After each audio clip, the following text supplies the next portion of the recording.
Kim, the classic novel by Rudyard Kipling. Chapter 3. Yea, voice of every soul that clung to life that strove from rung to rung. When Devadatta's rule was young, the warm wind brings Kamakura. Behind them, an angry farmer brandished a bamboo pole. He was a market gardener, arraigned by caste, growing vegetables and flowers for Umballa city, and well Kim knew the breed. "Such an one," said the Lama, disregarding the dogs, "is impolite to strangers, intemperate of speech, and uncharitable. Be warned by his demeanor, my disciple." "Ho, shameless beggars!" shouted the farmer. "Begone! Get hence!" "We go," the Lama returned with quiet dignity. "We go from these unblessed fields." "Ah," said Kim, sucking in his breath, "if the next crops fail, thou canst only blame thine own tongue." The man shuffled uneasily in his slippers. "The land is full of beggars," he began, half apologetically. "And by what sign didst thou know that we would beg from thee, O Mali?" said Kim tartly, using the name that a market gardener least likes. "All we sought was to look at that river beyond the field there." "River, forsooth!" the man snorted. "What city do ye hail from not to know a canal cut? It runs as straight as an arrow, and I pay for the water as though it were molten silver. There is a branch of a river beyond. But if ye need water, I can give that, and milk." "Nay, we will go to the river," said the Lama, striding out. "Milk and a meal," the man stammered as he looked at the strange tall figure. I would not draw evil upon myself, or my crops, but beggars are so many in these hard days." "Take notice." The Lama turned to Kim. He was led to speak harshly by the red mist of anger. That clearing from his eyes, he becomes courteous and of an affable heart. May his fields be blessed. Beware not to judge men too hastily, O farmer. "I have met holy ones who would have cursed thee from hearthstone to bier," said Kim to the abashed man. "Is he not wise and holy? I am his disciple." He cocked his nose in the air loftily and stepped across the narrow field borders with great dignity. "There is no pride," said the Lama after a pause. "There is no pride among such as follow the middle way." "But thou hast said he was low caste and discourteous?" "Low caste I did not say, for how can that be which is not? Afterwards he amended his discourtesy, and I forgot the offence. Moreover, he is as we are, bound upon the wheel of things, but he does not tread the way of deliverance." He halted at a little runlet among the fields and considered the hoof-pitted bank. "Now, how wilt thou know thy river?" said Kim, squatting in the shade of some tall sugar-cane. "When I find it, an enlightenment will surely be given. This, I feel, is not the place. O littlest among the waters, if only thou couldst tell me where runs my river, but be thou blessed to make the fields bare." "Look! Look!" Kim sprang to his side and dragged him back. A yellow and brown streak glided from the purple rustling stems to the bank, stretched its neck to the water, drank, and lay still. A big cobra with fixed, lidless eyes. "I have no stick, said Kim. "I will get me one, and break his back." "Why? He is upon the wheel as we are, a life ascending or descending, very far from deliverance. Great evil must the soul have done that is cast into this shape." "I hate all snakes," said Kim. "No native training can quench the white man's horror of the serpent." "Let him live out his life." The coiled thing hissed and half opened its hood. "May thy release come soon, brother," the Lama continued placidly. "Hast thou knowledge by chance of my river?" "Never have I seen such a man as thou art," Kim whispered, overwhelmed. "Do the very snakes understand thy talk?" "Who knows?" He passed within a foot of the cobra's poised head. It flattened itself among the dusty coils. "Come thou," he called over his shoulder. Not I, said Kim. I go round. Come, he does no hurt. Kim hesitated for a moment. The Lama backed his order by some droned Chinese quotation, which Kim took for a charm. He obeyed and bounded across the rivulet, and the snake indeed made no sign. Never have I seen such a man. Kim wiped the sweat from his forehead. And now, whither go we? That is for thee to say. I am old and a stranger, far from my own place. But that the rail carriage fills my head with noises of devil drums, I would go in it to Benares now. Yet by so going, we may miss the river. Let us find another river, where the hard-worked soil gives 3 and even 4 crops a year through patches of sugar cane, tobacco, long white radishes, and knoll coal. All that day they strolled on, turning aside to every glimpse of water, rousing village dogs and sleeping villages at noonday, the Lama replying to the volleyed questions with an unswerving simplicity. They sought a river of miraculous healing. Had anyone knowledge of such a stream? Sometimes men laughed, but more often heard the story out to the end and offered them a place in the shade, a drink of milk, and a meal. The women were always kind, and the little children, as children are the world over, alternately shy and venturesome. Evening found them at rest under the village tree of a mud-walled, mud-roofed hamlet, talking to the headman as the cattle came in from the grazing grounds and the women prepared the day's last meal. They had passed beyond the belt of market gardens round hungry Umballa and were among the mile-wide green of the staple crops. He was a white-bearded and affable elder, used to entertaining strangers. He dragged out a string bedstead for the Lama, set warm cooked food before him, prepared him a pipe, and, the evening ceremonies being finished in the village temple, sent for the village priest. Kim told the older children tales of the size and beauty of Lahore, of railway travel and such-like city things, while the men talked slowly as their cattle chew the cud. I cannot fathom it, said the headman at last to the priest. How readest thou this talk? The Lama, his tale told, was silently telling his beads. He is a seeker, the priest answered. The land is full of such. Remember him who came only last month, the fakir with the tortoise? Aye, but that man had right and reason, for Krishna himself appeared in a vision, promising him paradise without the burning pyre, if he journeyed to Prayag. This man seeks no God who is within my knowledge. Peace, he is old, he comes from far off, and he is mad, the smooth-shaven priest replied. Hear me. He turned to the Lama. 3 cows, 6 miles, to the westward runs the great road to Calcutta. But I would go to Benares,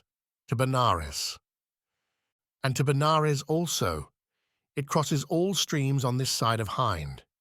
Now my word to thee, Holy One, is rest here till tomorrow. Then take the road, it was the Grand Trunk Road he meant, and test each stream that it overpasses. For, as I understand, the virtue of thy river lies neither in one pool nor place, but throughout its length. Then, if thy gods will, be assured that thou wilt come upon thy freedom. That is well said. The Lama was much impressed by the plan. We will begin tomorrow, and a blessing on thee for showing old feet such a near road. A deep, sing-song Chinese half-chant closed the sentence. Even the priest was impressed, and the headman feared an evil spell. But none could look at the Lama's simple, eager face and doubt him long. Seest thou my chela? He said, diving into his snuff-gourd with an important sniff. It was his duty to repay courtesy with courtesy. I see and hear. The headman rolled his eye where Kim was chatting to a girl in blue as she laid crackling thorns on a fire. He also has a search of his own. No river, but a bull. Yea, a red bull on a green field will some day raise him to honor. He is, I think, not altogether of this world. He was sent of a sudden to aid me in this search, and his name is Friend of all the world." The priest smiled. "Ho there, friend of all the world," he cried across the sharp-smelling smoke. "What art thou?" "This Holy One's disciple," said Kim. "He says thou art a butt, a spirit." "Can butts eat?" said Kim with a twinkle, "for I am hungry." "It is no jest," cried the Lama. "A certain astrologer of that city, whose name I have forgotten—" "That is no more than the city of Umballa where we slept last night," Kim whispered to the priest. "Aye, Umballa was it? He cast a horoscope and declared that my Chela should find his desire within 2 days. But what said he of the meaning of the stars, friend of all the world?" Kim cleared his throat and looked around at the village greybeards. "The meaning of my star is war," he replied pompously. Somebody laughed at the little tattered figure strutting on the brickwork plinth under the great tree. Where a native would have lain down, Kim's white blood set him upon his feet. "Aye, war," he answered. "That is a sure prophecy," rumbled a deep voice, "for there is always war along the border, as I know." It was an old, withered man who had served the government in the days of the mutiny as a native officer in a newly raised cavalry regiment. The government had given him a good holding in the village, and though the demands of his sons, now grey-bearded officers on their own account, had impoverished him, he was still a person of consequence. English officials, deputy commissioners even, turned aside from the main road to visit him, and on those occasions he dressed himself in the uniform of ancient days and stood up like a ramrod. "But this shall be a great war, a war of 8,000. Kim's voice shrilled across the quick-gathering crowd, astonishing himself. "Redcoats or our own regiments?" the old man snapped, as though he were asking an equal. His tone made men respect Kim. "Redcoats," said Kim at a venture. "Redcoats and guns." But the astrologer said no word of this," cried the Lama, snuffing prodigiously in his excitement. "But I know. The word has come to me, who am this Holy One's disciple. There will rise a war of 8,000 redcoats. From Pindi and Peshawar they will be drawn. This is sure." "The boy has heard bazaar talk," said the priest. "But he was always by my side," said the Lama. "How should he know? I did not know." "He will make a clever juggler when the old man is dead," muttered the priest to the headman. "What new trick is this?" "A sign! Give me a sign!" thundered the old soldier suddenly. "If there were war, my sons would have told me." "When all is ready, thy sons, doubt not, will be told. But it is a long road from thy sons to the man in whose hands these things lie." Kim warmed to the game, for it reminded him of experiences in the letter-carrying line when, for the sake of a few piece, he pretended to know more than he knew. But now he was playing for larger things, the sheer excitement and the sense of power. He drew a new breath and went on. "Old man, give me a sign. Do underlings order the goings of 8,000 redcoats with guns?" "No." Still the old man answered as though Kim were an equal. "Dost thou know who he is, then, that gives the order?" "I have seen him." "To know again?" "I have known him since he was a lieutenant in the top Khana, the artillery." A tall man with black hair, walking thus?" Kim took a few paces in a stiff wooden style. "Aye, but that anyone may have seen." The crowd were breathless, still through all this talk. "That is true," said Kim, "but I will say more. Look now.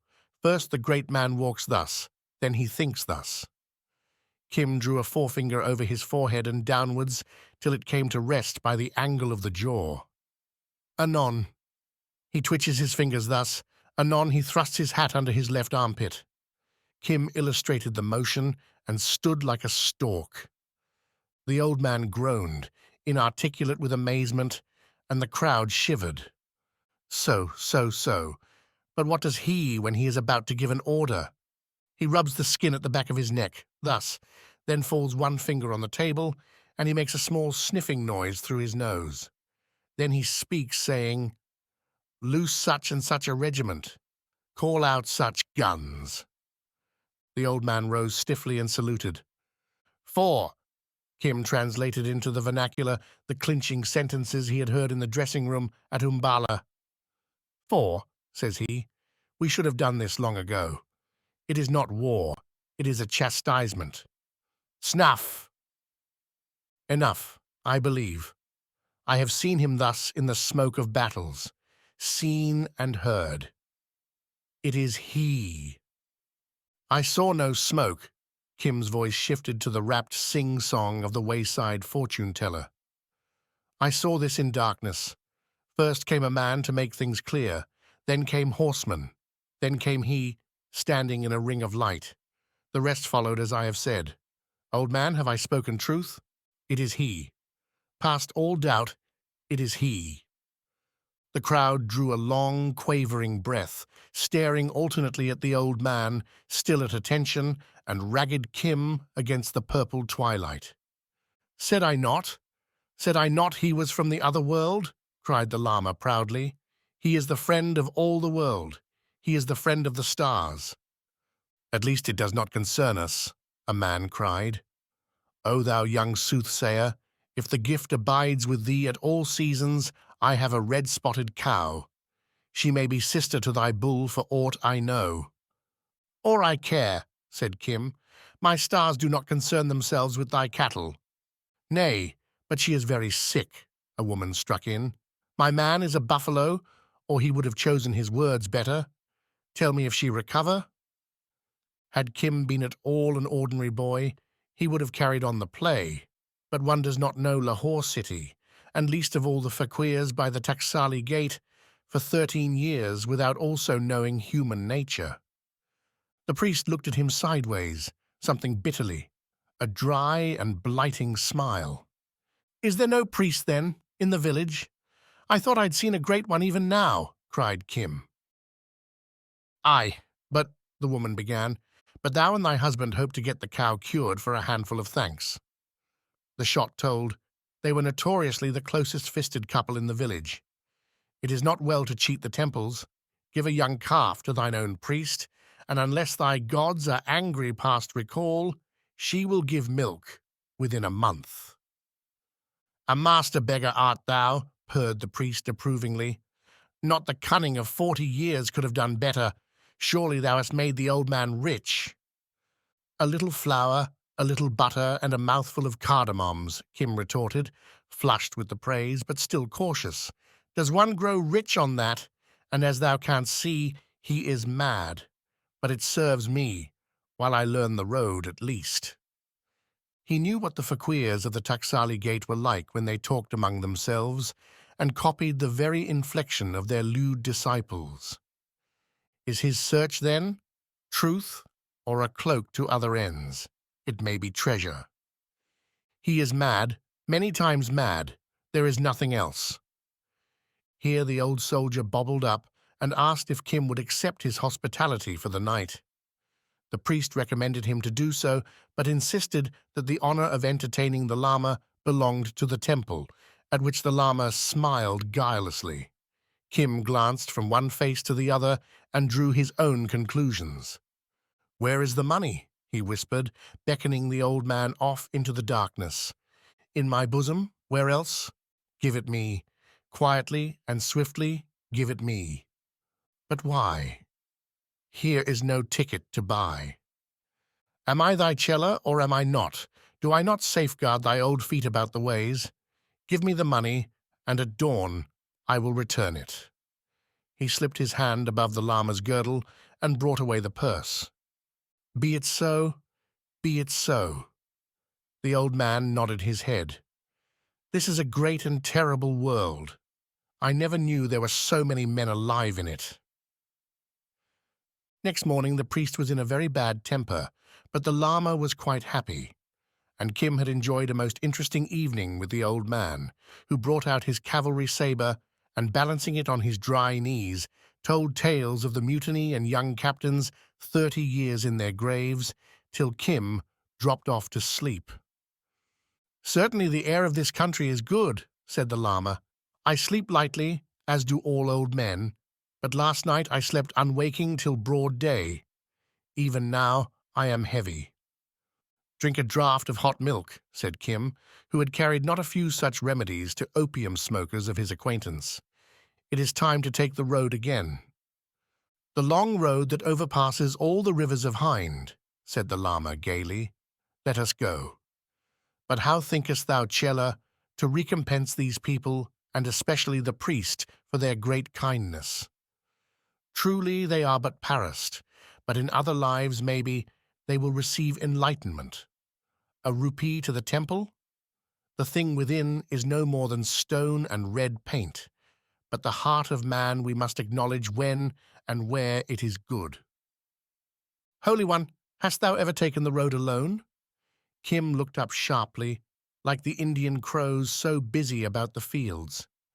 "Surely, child, from Kulu to Pathankot, from Kulu, where my first Chela died.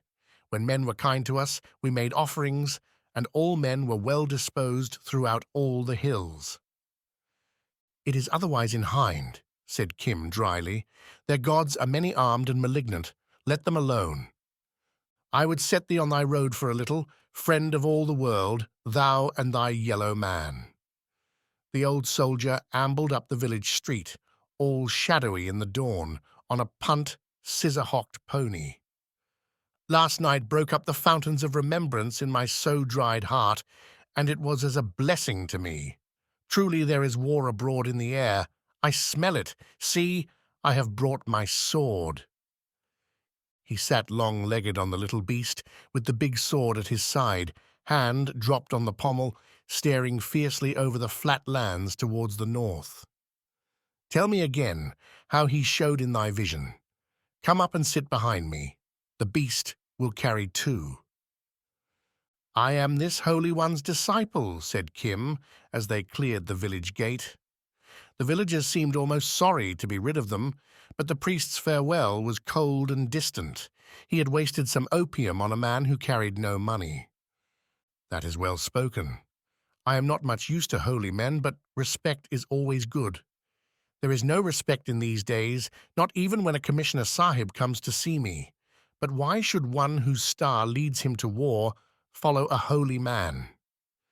"But he is a holy man," said Kim earnestly. "In truth and in talk and in act, holy. He is not like the others. I have never seen such an one. We be not fortune-tellers or jugglers or beggars." "Thou art not, that I can see, but I do not know that other. He marches well, though." The first freshness of the day carried the Lama forward with long, easy, camel-like strides. He was deep in meditation, mechanically clicking his rosary. They followed the rutted and worn country road that wound across the flat between the great dark green mango groves, the line of the snow-capped Himalayas, faint to the eastward. All India was at work in the fields, to the creaking of well wheels, the shouting of ploughmen behind their cattle, and the clamour of the crows. Even the pony felt the good influence and almost broke into a trot as Kim laid a hand on the stirrup leather. "It repents me that I did not give a rupee to the shrine," said the Lama on the last bead of his 81. The old soldier growled in his beard, so that the Lama for the first time was aware of him. "Seekest thou the river also?" said he, turning. "The day is new," was the reply. "What need of a river save to water at before sundown? I come to show thee a short lane to the big road." "That is a courtesy to be remembered, O man of goodwill. But why the sword?" The old soldier looked as abashed as a child interrupted in his game of make-believe. "The sword," he said, fumbling it. "Oh, that was a fancy of mine, an old man's fancy. Truly the police orders are that no man must bear weapons throughout Hind.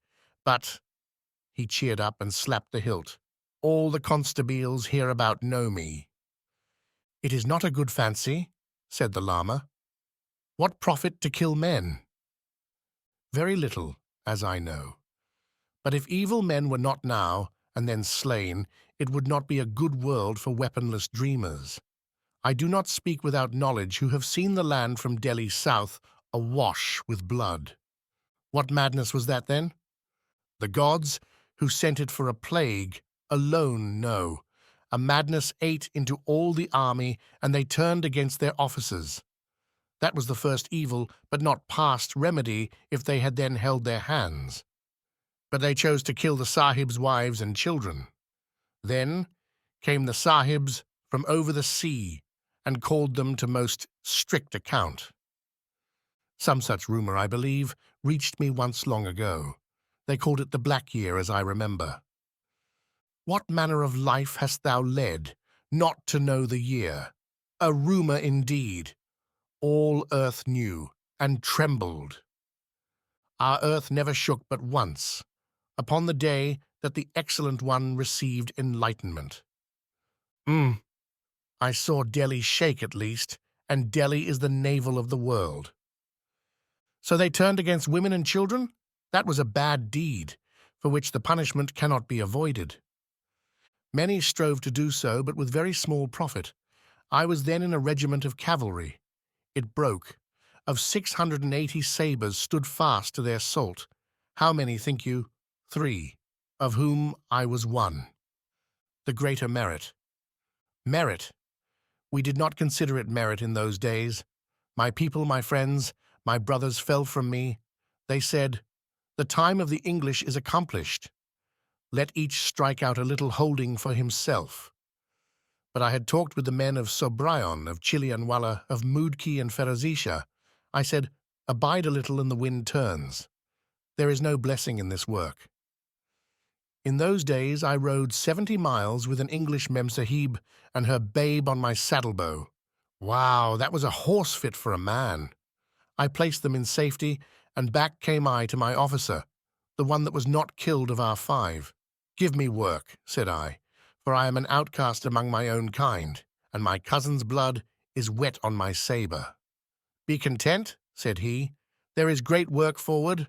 When this madness is over, there is a recompense." "Aye, there is a recompense when the madness is over, surely," the Lama muttered half to himself. They did not hang medals in those days on all who by accident had heard a gun fired. No, in 19 pitched battles was I, in 46 skirmishes of horse, and in small affairs without number.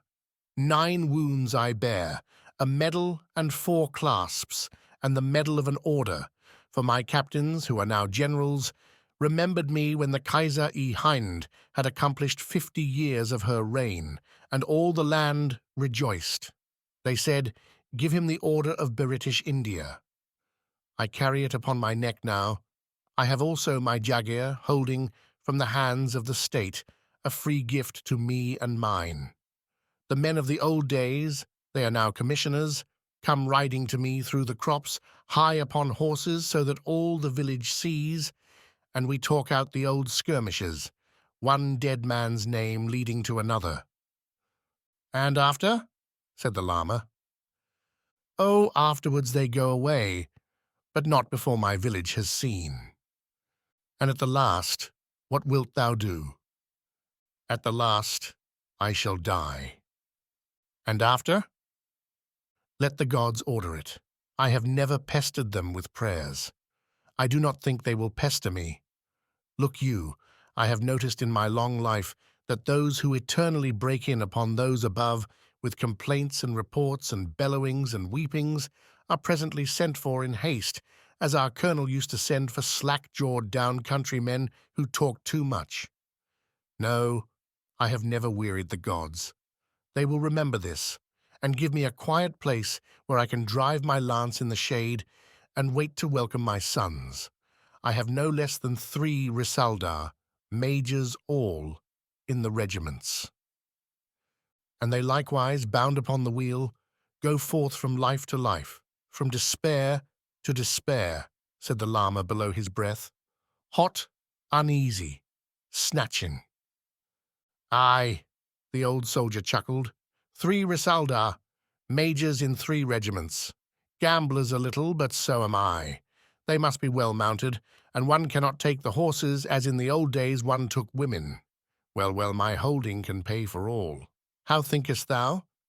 It is a well-watered strip, but my men cheat me. I do not know how to ask, save at the lance's point. Ah! I grow angry, and I curse them, and they feign penitence. But behind my back I know they call me a toothless old ape. Hast thou never desired any other thing? Yes, yes, 1,000 times.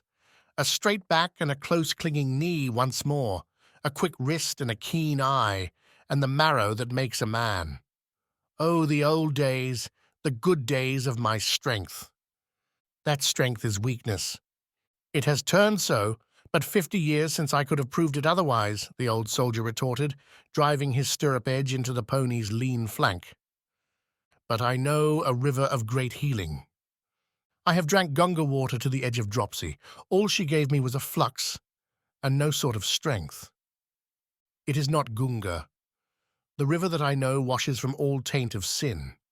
Ascending the far bank, one is assured of freedom.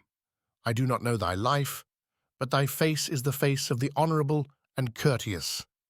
Thou hast clung to thy way, rendering fidelity when it was hard to give, in that black year of which I now remember other tales. Enter now upon the middle way, which is the path to freedom.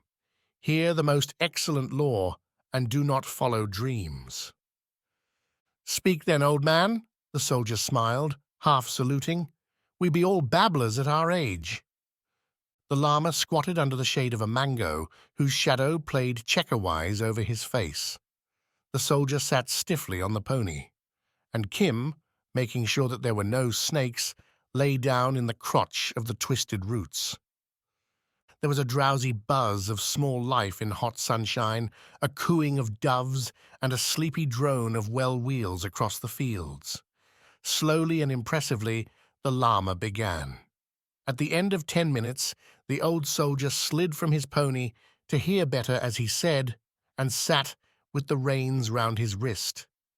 The llama's voice faltered, the periods lengthened. Kim was busy watching a grey squirrel. When the little scolding bunch of fur, close pressed to the branch, disappeared, preacher and audience were fast asleep, the old officer's strong-cut head pillowed on his arm, the llama's thrown back against the tree bole, where it showed like yellow ivory. A naked child toddled up, stared, and, moved by some quick impulse of reverence, made a solemn little obeisance before the llama. Only the child was so short and fat that it toppled over sideways, and Kim laughed at the sprawling, chubby legs.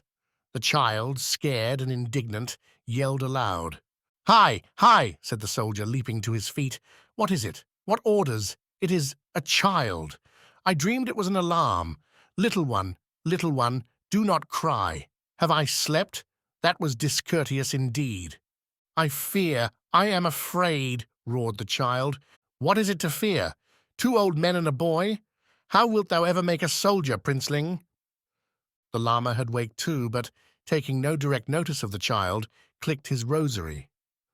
"What is that?" said the child, stopping a yell midway. "I have never seen such things. Give them me."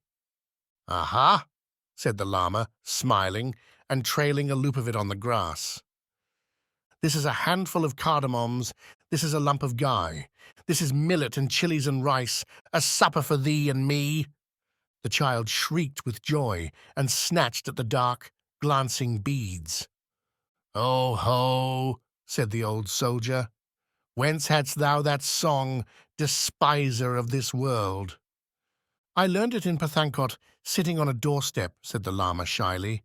"It is good to be kind to babes." "As I remember, before the sleep came on us, thou hadst told me that marriage and bearing were darkeners of the true light, stumbling blocks upon the way.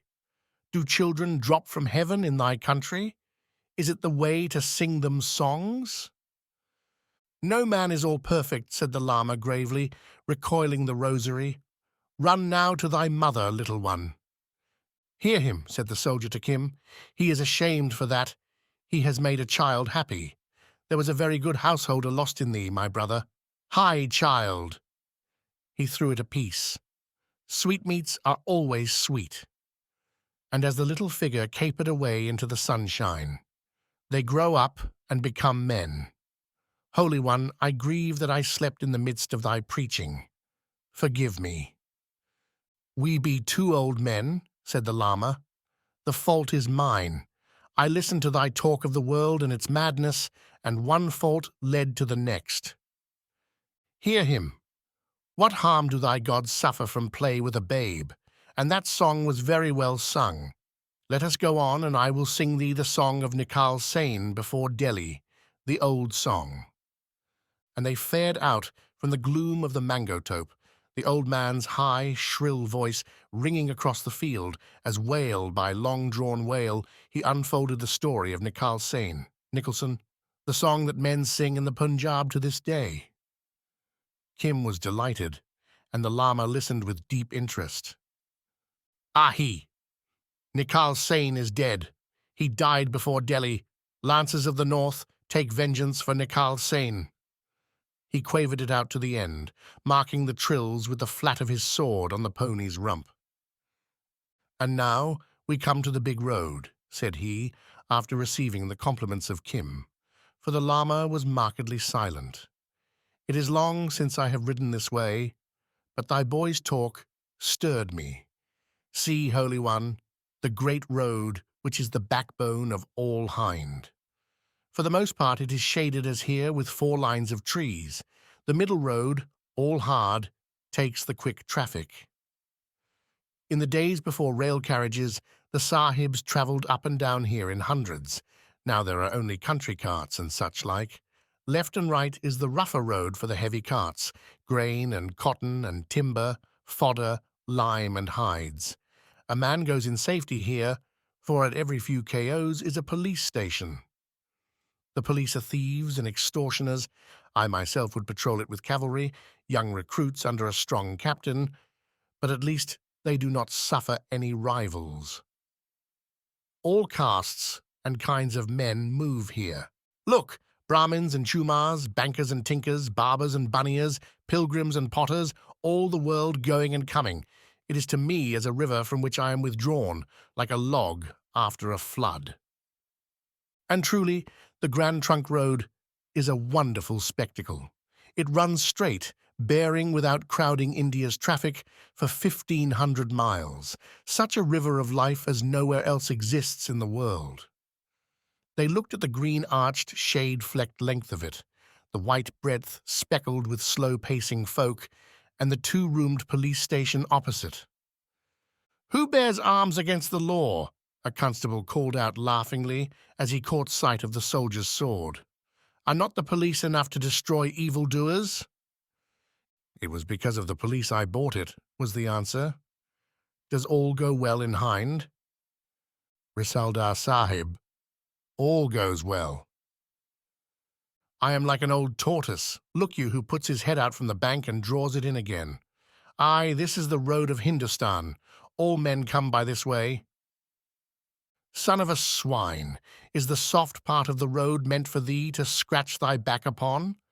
Father of all the daughters of shame and husband of 10,000 virtueless ones, thy mother was devoted to a devil, being led thereto by her mother.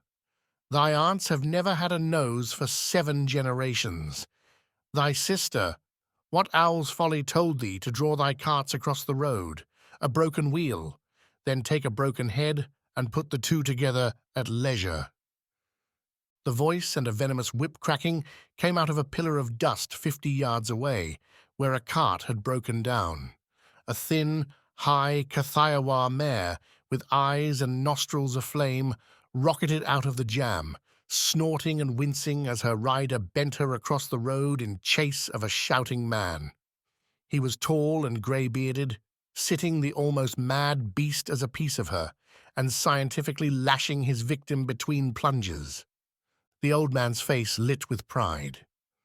"My child," said he briefly, and strove to rein the pony's neck to a fitting arch. "Am I to be beaten before the police?" cried the carter. "Justice! I will have justice. Am I to be blocked by a shouting ape who upsets 10,000 sacks under a young horse's nose? That is the way to ruin a mare." "He speaks truth, he speaks truth, but she follows her man close," said the old man. The carter ran under the wheels of his cart, and thence threatened all sorts of vengeance. "They are strong men, thy sons," said the policeman serenely, picking his teeth. The horseman delivered one last vicious cut with his whip and came on at a canter. "My father!" He reined back 10 yards and dismounted. The old man was off his pony in an instant, and they embraced as do father and son in the East.